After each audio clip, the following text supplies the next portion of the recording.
Hello students, मैं देशमुख सिंह, सहायक आचार्य रसायन विज्ञान, राजकीय महाविद्यालय धौलपुर। आज हम इनऑर्गेनिक केमिस्ट्री के यूनिट सेकंड के, जिसका नाम है कोवलेंट बॉन्ड, उसके बारे में बात करने वाले हैं, जिसे हम बोलते हैं सह संयोजक बंध। लास्ट वीडियो में मैंने आपको इनऑर्गेनिक केमिस्ट्री के सिलेबस और पेपर के पैटर्न के बारे में बताया था कि इनऑर्गेनिक केमिस्ट्री का जो सिलेबस है उसकी 5 यूनिट्स हैं। उन 5 यूनिट्स में कौन कौन से पार्ट हैं। हमने यूनिट सेकंड को यहाँ से स्टार्ट किया है, जो कि 2 पार्ट में डिवाइड है। पहले पार्ट का नाम है कोवलेंट बॉन्ड और दूसरा जो पार्ट है वो है एमओटी, मॉलिक्यूलर ऑर्बिटल थ्योरी, अणु कक्षक सिद्धांत। इस यूनिट में हमको क्या क्या पढ़ना है इसके बारे में मैं लास्ट वीडियो में आपको डिस्कस कर चुका हूं। उसी को जारी रखते हुए मैं पहली बात करता हूं कि बॉन्ड क्या होता है। सबसे पहले हम बात करेंगे बॉन्ड की डेफिनेशन क्या होती है, इसके टाइप्स क्या होते हैं। उसके बाद हम बात करेंगे किसकी, सह संयोजक बंध की। तो आप सभी जानते हैं, आपने पढ़ा हुआ भी है कि बॉन्ड क्या है। 2 परमाणुओं के बीच में का ऐसा आकर्षण बल, 2 एटम्स जो उन दोनों परमाणु, आप सभी जानते हो कि परमाणु आपस में मिलकर क्या बनाते हैं, अणु बनाते हैं। तो ये अणु बनता कब है, क्योंकि अणु का स्थायित्व होता है। अणु बनता कब है, जब दोनों परमाणु आपस में एक दूसरे से अनंत दूरी पर हो और वो आपस में एक दूसरे से इतने नजदीक आ जाएं, आपस में आकर्षित हो जाएं, जिससे कि बंध का निर्माण पॉसिबल हो। अर्थात ऐसा आकर्षण बल जो कि बंध की परिभाषा हम क्या कहेंगे, ऐसा आकर्षण बल जो कि 2 परमाणुओं को आपस में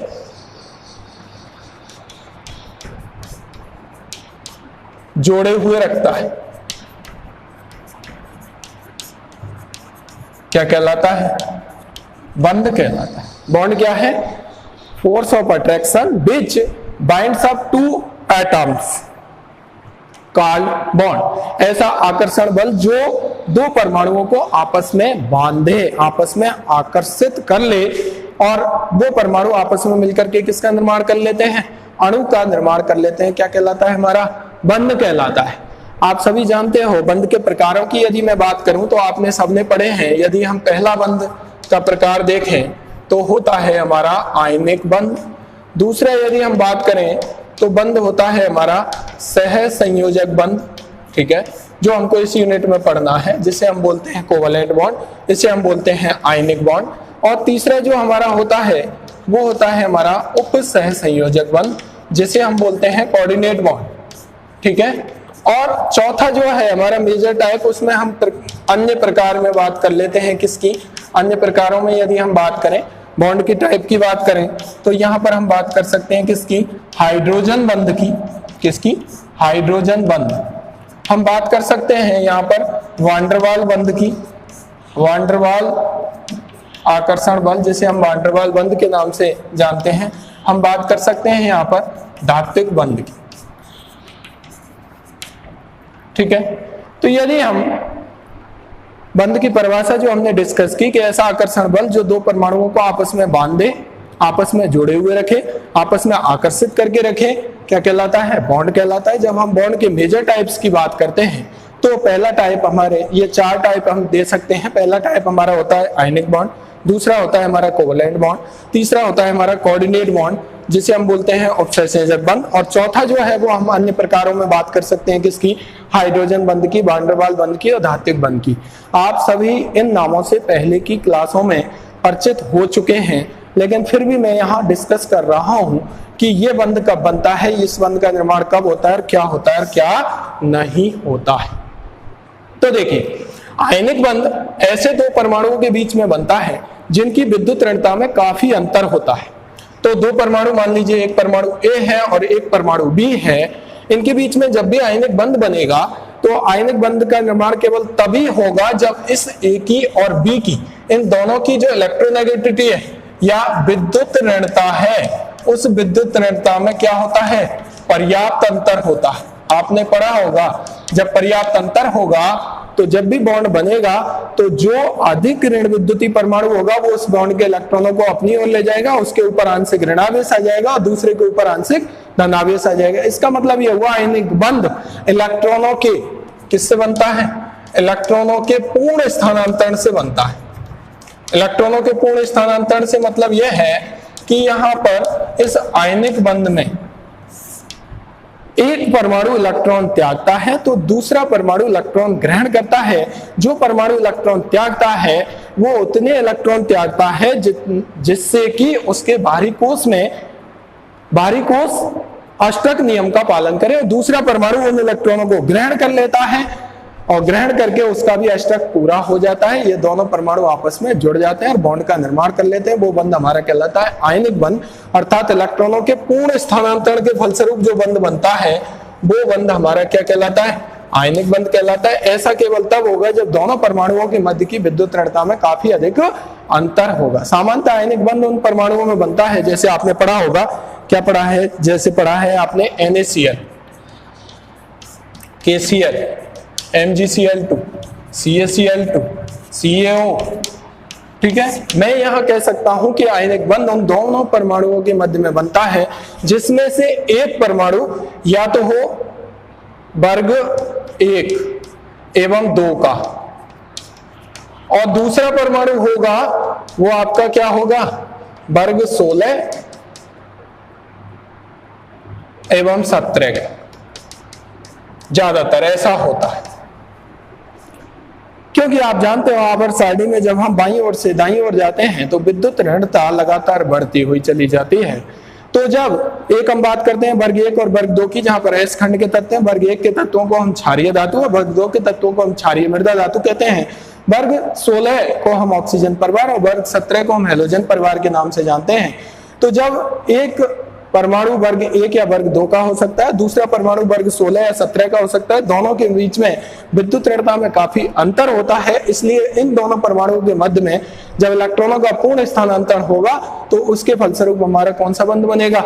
आयनिक बंध। जैसे हम बात करते हैं NaCl की, तो देखिए ये कौन से ग्रुप में आता है? पहले में। और ये कौन से ग्रुप में आता है? 17 में।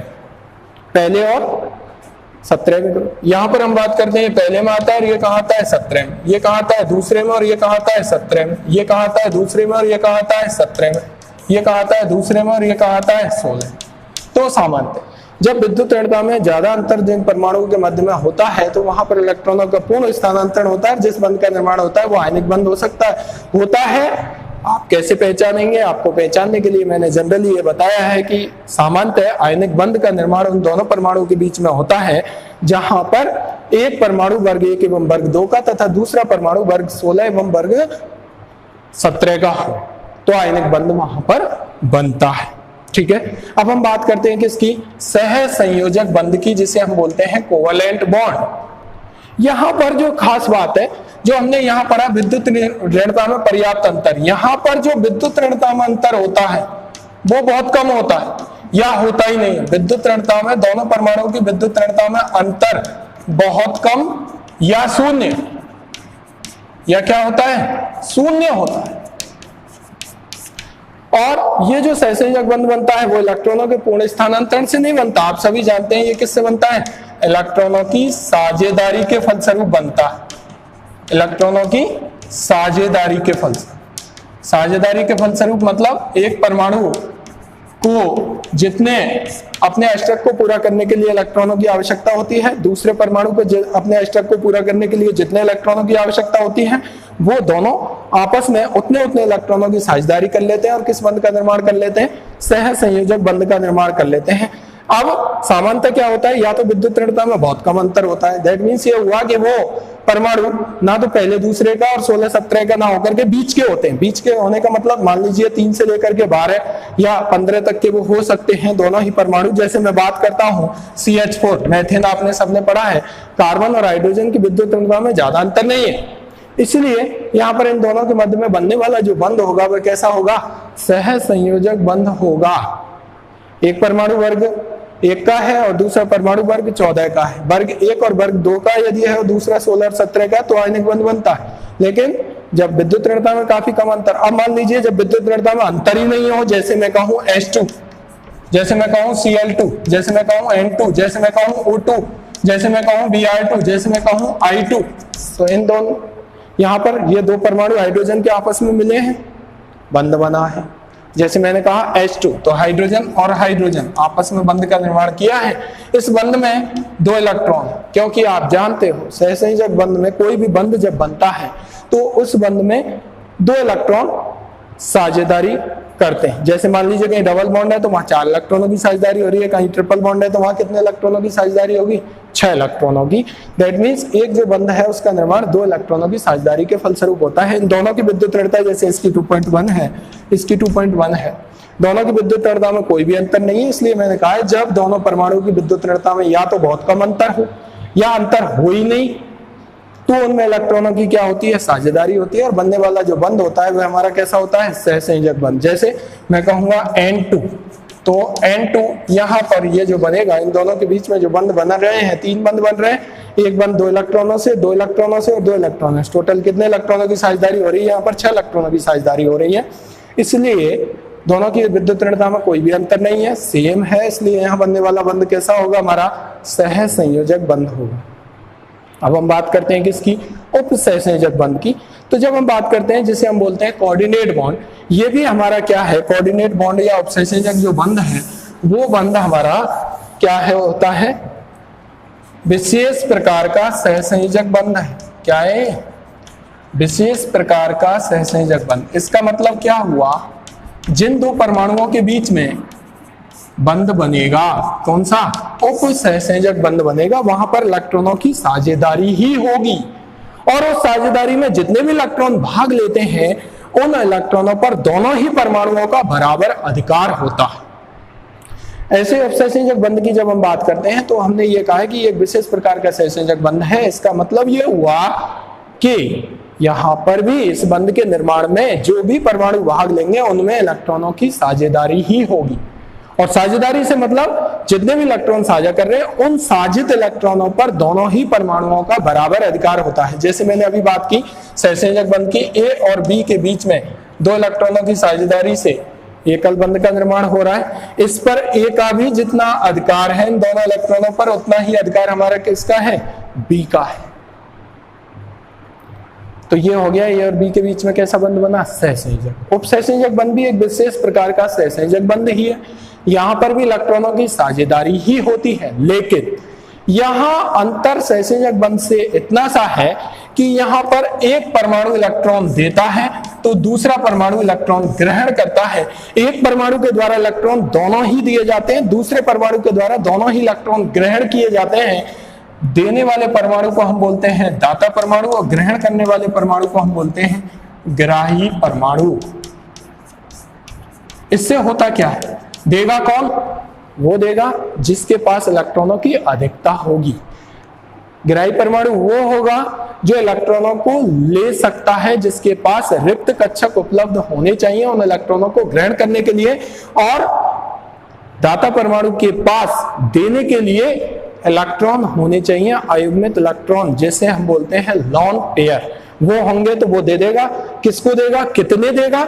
इतने देगा जितने की उसके अष्टक को पूरा कर दें। ये होता है हमारा उप सहसंयोजक बंध। लेकिन जितने ये एक परमाणु देगा दूसरे को देगा, दोनों ही इलेक्ट्रॉन एक परमाणु के द्वारा दिए जाएंगे, दूसरे के द्वारा ग्रहण किए जाएंगे। खास बात यह है कि ये दोनों इलेक्ट्रॉनों पर दोनों परमाणुओं का बराबर अधिकार होगा, जैसे कि सहसंयोजक बंध में होता था।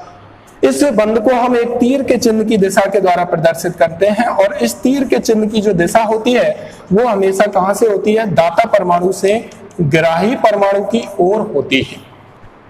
मान लीजिए कोई अणु है जिसमें उपसहसंयोजक बंध बन रहा है और वहां पर ए परमाणु इलेक्ट्रॉन ले रहा है और बी परमाणु इलेक्ट्रॉन दे रहा है, तो बंध की दिशा होगी बी से ए की तरफ।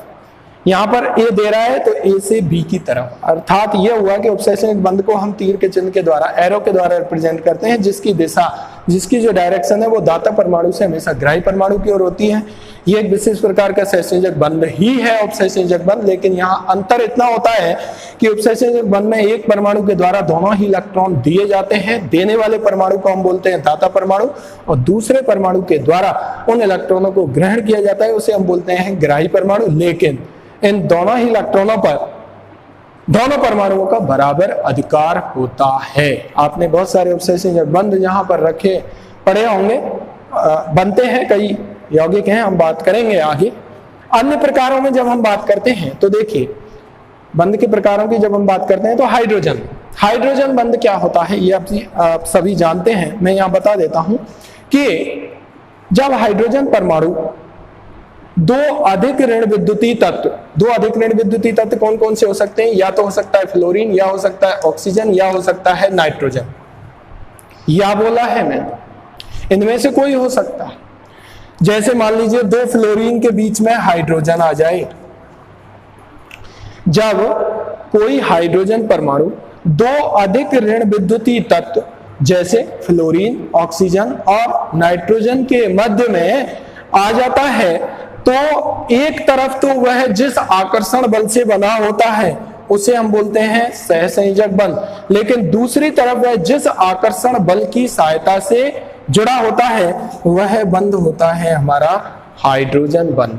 अर्थात वह आकर्षण बल जिसमें हाइड्रोजन परमाणु दो अधिक ऋण विद्युतीय तत्व जैसे फ्लोरीन, ऑक्सीजन या नाइट्रोजन के मध्य में आ जाता है, जिसमें से हाइड्रोजन परमाणु एक ऋण विद्युतीय तत्व के साथ सहसंयोजक बंध से, यह बंध आपका कौन सा बंध है? सहसंयोजक बंध, तथा दूसरे तत्व के साथ, दूसरे ऋण विद्युतीय तत्व के साथ जिस आकर्षण बल से बना होता है वह आकर्षण बल आपका क्या कहलाता है? Hydrogen bond. क्या कहलाता है? हाइड्रोजन बॉन्ड कहलाता है। ये इसकी सही डेफिनेशन है, कोई जरूरी नहीं है यहाँ पर हो सकता है ऑक्सीजन और नाइट्रोजन के बीच में हाइड्रोजन आ जाए तो इधर जिससे बन रहा है, ठीक है, कोई जरूरी नहीं है दो ऑक्सीजन के बीच में भी हाइड्रोजन आ सकता है, कोई जरूरी नहीं है दो नाइट्रोजन्स के बीच में भी हाइड्रोजन आ सकता है, सेम भी हो सकते हैं, अलग अलग भी हो सकते हैं, लेकिन डेफिनेशन में अंतर है कि एक तरफ तो वह हाइड्रोजन सहसंयोजक बंध से जुड़ा होगा, लेकिन दूसरी तरफ वह हाइड्रोजन जिस बंध के द्वारा, जिस आकर्षण बल के द्वारा जुड़ा हुआ होगा उसे हम बोलेंगे हाइड्रोजन बंध। हम यूनिट फर्स्ट के थर्ड वाले पार्ट में हाइड्रोजन बंध को स्पेशल रूप से देखेंगे कि हाइड्रोजन बंध कितने प्रकार का होता है। आपने पढ़ा होगा अंतर अणु का हाइड्रोजन बंध, अंतरा अणु का हाइड्रोजन बंध, यहाँ पर आपको पाई हाइड्रोजन बंध भी पढ़ना है, ठीक है। अब हम बात करते हैं वान डेर वाल बंध क्या होता है। आपने वान डेर वाल बल, ऐसा आकर्षण बल जो हर अणु में उपस्थित होता है, जो अणु को बांधे हुए रखता है, चाहे उनकी विद्युत ऋणता में अंतर हो या नहीं हो, आपने कई तरीके के पढ़े होंगे। 4 तरीके का वान डेर वाल बंध सामान्यतः होता है। आकर्षण बल होता है आयन प्रेरित द्विध्रुव आकर्षण, ठीक है। वान डेर वाल बंध में आपने लंदन बल के नाम से भी पढ़ा होगा, प्रेरित द्विध्रुव प्रेरित आकर्षण बल। इस तरीके से वान डेर वाल बंध जो हम पढ़ते हैं वो ऐसा आकर्षण बल है जो हर प्रकार के अणु में देखने को हमको मिल ही जाता है। धात्विक बंध की जब हम बात करते हैं तो धात्विक बंध की डेफिनेशन में हम ये कहते हैं कि दो धातु परमाणुओं को आपस में बांधे रखने वाले बल को हम क्या बोलते हैं? सामान्यतः धात्विक बंध बोलते हैं, क्योंकि वहां पर जो बंध बनता है वो इलेक्ट्रॉन, हम ये सभी ये जानते हैं कि जो धातु होते हैं वो इलेक्ट्रॉन त्यागते हैं, इसलिए जो धातु धनावेशित होती हैं और इलेक्ट्रॉन त्याग करके सी ऑफ इलेक्ट्रॉन्स हम इस बॉन्ड को भी बोलते हैं, तो वो धातुएं आपस में मिलकर के जिस बंध का निर्माण करेंगी वो बंध हमारा कहलाता है धात्विक बंध। इसको हम यूनिट फर्स्ट के 2nd चैप्टर में देखेंगे कि धात्विक बंध क्या होता है, कैसे बनता है। इस धात्विक बंध को समझाने के लिए कौन कौन सी थ्योरियां दी गई हैं। मुक्त इलेक्ट्रॉन सिद्धांत और बैंड सिद्धांत को हमको धात्विक बंध की प्रकृति को समझाने के लिए देना होता है। तो मैंने यहाँ पर आपको बंध क्या होता है, दो परमाणु के मध्य में उपस्थित ऐसा आकर्षण बल जिसकी सहायता से दोनों परमाणु आपस में जुड़े हुए रहते हैं और किसका निर्माण होता है? अणु का निर्माण होता है। क्या कहलाता है? बॉन्ड। मुख्यतः बॉन्डों को 4 प्रकारों में बांटा जाता है। पहला आयनिक बंध, दूसरा सहसंयोजक, तीसरा उपसहसंयोजक, चौथा अन्य प्रकार। आयनिक बंध में मैंने ये बताया कि यह इलेक्ट्रॉनों के पूर्ण स्थानांतर से बनता है और ऐसे दो परमाणुओं के मध्य में बनता है जिनकी विद्युत ऋणता में पर्याप्त अंतर होता है। एक इलेक्ट्रॉन देता है एक परमाणु, दूसरा इलेक्ट्रॉन लेता है। वर्ग 1 और वर्ग 2 में से कोई एक परमाणु हो सकता है, वर्ग 16 और 17 में से कोई एक परमाणु हो सकता है। सहसंयोजक बंध में इलेक्ट्रॉनों की साझेदारी होती है और इन साझेदारी के इलेक्ट्रॉन्स पर दोनों परमाणुओं का बराबर अधिकार होता है और उतने इलेक्ट्रॉनों की साझेदारी होती है जितने से उन दोनों परमाणुओं का अष्टक पूरा हो जाए। और सहसंयोजक बंध भी हमारा एक विशेष प्रकार का सहसंयोजक बंध होता है जिसमें एक परमाणु 2 इलेक्ट्रॉन देता है तो दूसरा परमाणु उन इलेक्ट्रॉनों को ग्रहण करता है। जो देता है उसे दाता और जो लेता है उसे ग्राही परमाणु बोलते हैं। और इसे हम जिस तीर के चिन्ह के द्वारा प्रदर्शित करते हैं उसकी दिशा हमेशा दाता परमाणु से ग्राही परमाणु की ओर होती है। ठीक है। और यहाँ पर जितने भी साजित इलेक्ट्रॉन होंगे उपसहसंयोजक बंध में, उन साजित इलेक्ट्रॉनों पर दोनों ही परमाणुओं का बराबर अधिकार होता है, इसलिए हमने इसको बोला है एक विशेष प्रकार का सहसंयोजक बंध। अन्य प्रकारों में बात की आपसे हाइड्रोजन बंध की। जब हाइड्रोजन परमाणु ऐसे दो ऋण विद्युतीय तत्वों के बीच में आ जाता है जो अधिक ऋण विद्युतीय होते हैं, जिसमें से एक तरफ तो वह सहसंयोजक बंध से जुड़ा हुआ रहता है जबकि दूसरी तरफ में जिस आकर्षण बल से जुड़ा होगा वो हमारा कहलाता है करते हैं। अब ये बात हो गई बंध की। अब हम बात करते हैं कि ये जो बंध है, इस बंध की प्रकृति को दिखाने के लिए, प्रकृति कैसी होती है, ये शब्द आए कहां से, तो बंध की प्रकृति को स्पष्ट करने के लिए अलग अलग वैज्ञानिकों के द्वारा अलग अलग सिद्धांत दिए गए। उन सिद्धांतों को हमें यहाँ देखना है। तो बंध की प्रकृति देखिए, यहाँ से हमारे ये यूनिट स्टार्ट होती है। बंध की प्रकृति को स्पष्ट करने के लिए, बंध की प्रकृति को स्पष्ट करने के लिए दिए गए सिद्धांत क्या है कि ये जो बंध है वो किस तरीके का होगा। ठीक है, उसके लिए अलग अलग वैज्ञानिकों के द्वारा अलग अलग सिद्धांत दिए गए हैं जिनकी चर्चा हम यहाँ पर कर सकते हैं। तो पहला जो हमारा सिद्धांत आता है वो आता है वैलेंस बॉन्ड थ्योरी, जिसे हम बोलते हैं संयोजकता बंध सिद्धांत। ठीक है, संयोजकता बंध सिद्धांत ये 1927 में दिया था और ये दिया था किसके द्वारा, हाइटलर एवं लंदन के द्वारा।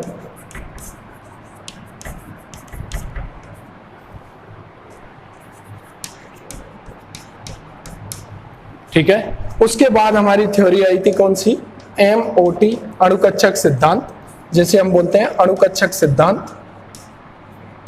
अणुकक्षक सिद्धांत वो किसके द्वारा दिया गया, वो दिया गया था हमारा हुंड एवं मुल्कन के द्वारा। हुंड एवं मुल्कन के द्वारा। ठीक है, अगली हम बात करते हैं तीसरी जो थ्योरी आई थी वो आई थी हमारी CFT, जिसे हम बोलते हैं क्रिस्टल क्षेत्र सिद्धांत। क्रिस्टल क्षेत्र सिद्धांत ये दिया गया 1935 में, ये 1927 में दिया गया, ये 1928 में दिया गया, ये 1935 में दिया गया और ये दिया था हमारा बेथे और वॉन ब्लैक। ये अलग अलग दोनों वैज्ञानिक थे, वॉन ब्लैक। इन्होंने मुख्यतः ये बताया कि जो दो परमाणुओं के मध्य में बनने वाला बंध होता है वह बंध किस तरीके का होता है, सहसंयोजक होता है। कैसा होता है, इसने क्या बताया कि बनने वाला जो बंध होगा वह कैसे नेचर का होगा, आयनिक प्रकृति का होगा। चौथा इनके बाद आया था LFT, जो आपने नहीं पढ़ा होगा। LFT का मतलब होता है लिगेंड क्षेत्र सिद्धांत। वो इन सब का मॉडिफाइड रूप है और ये दिया गया था किसके द्वारा, ऑर्गल के द्वारा। कौन सा वैज्ञानिक है, ऑर्गल द्वारा। देखिए जो BBT थी संयोजकता बंध सिद्धांत था वो सबसे पहले 1927 में हाइटलर और लंदन ने दिया था, लेकिन इसके बाद 1933 में इसको संशोधित किया गया और संशोधित करके दोबारा से दिया गया। किसके द्वारा, इसमें कुछ कमियां रह गई, उनको संशोधित किया किसने, पॉलिंग एवं स्लेटर ने। पॉलिंग, हाइटलर एवं लंदन ने संयोजकता बंध सिद्धांत दिया और यह बताया कि दोनों परमाणुओं के मध्य में बनने वाला जो बंध है वह सहसंयोजक प्रकृति का होता है। इसमें कुछ कमियां रह गई, उन कमियों को दूर करने के लिए इसी संयोजकता बंध सिद्धांत का पुनः प्रतिपादन किया गया। किसके द्वारा? पॉलिंग एवं स्लेटर के द्वारा। कब किया गया? 1933 में। उसके बाद फिर भी कुछ कमियां रह गई इसमें, उनको दूर करने के लिए कौन आया? अणुकक्षक सिद्धांत, जिसे हम बोलते हैं एमओटी। वो 27 के बाद किसमें दिया गया? 1928 में। वो दिया था किसने? हुंड और मुल्कन ने। तीसरा, इसमें भी कुछ कमियां थी, उनको दूर करने के लिए इसने भी क्या बताया कि दो परमाणु के मध्य में जो बनने वाला बंध होता है वो कैसा होता है? सहसंयोजक प्रकृति का होता है। CFT ने क्या बताया कि दो परमाणु के मध्य में जो बनने वाला बंध है, क्रिस्टल क्षेत्र सिद्धांत जिसे हम बोलते हैं, 1935 में दिया। किसने? बेथे एवं बॉन ब्लैक ने दिया। वो कैसा होता है? आयनिक होता है। उसके बाद इन दोनों तीनों थ्योरीज का सम करके और जो एक्सट्रैक्ट था वो लिगेंड क्षेत्र सिद्धांत LFT के रूप में किसने दिया? ऑर्गल ने दिया। तो एक एक थ्योरी हमको पढ़नी है। इस यूनिट के अंतर्गत हमको BBT पढ़नी है, फिर MOT पढ़नी है, और BBT MOT की बात हमें करनी है। अगली क्लासों में आप CFT और LFT की बात करते हैं। तो सबसे पहले हमने बंध की परिभाषा और इसके प्रकारों की बात की। उसके बाद बंध की जो प्रकृति है, जो बनने वाला बंध है वो किस तरीके का होगा? सहसंयोजक होगा या आयनिक होगा? क्योंकि हम सभी जानते हैं कि कोई बंध ना तो पूरी तरीके से सहसंयोजक होता है, ना ही पूरी तरीके से आयनिक होता है। बाद में LFT भी आई थी। तो कौन कौन से सिद्धांत दिए गए बंध की प्रकृति को समझाने के लिए, और किस सिद्धांत ने क्या दिया वो आपको पता होना चाहिए। तो BBT कब दी गई, किसके द्वारा दी गई, पुनः संशोधित की गई, फिर MOT आई थी, फिर CFT और लास्ट में आई थी LFT।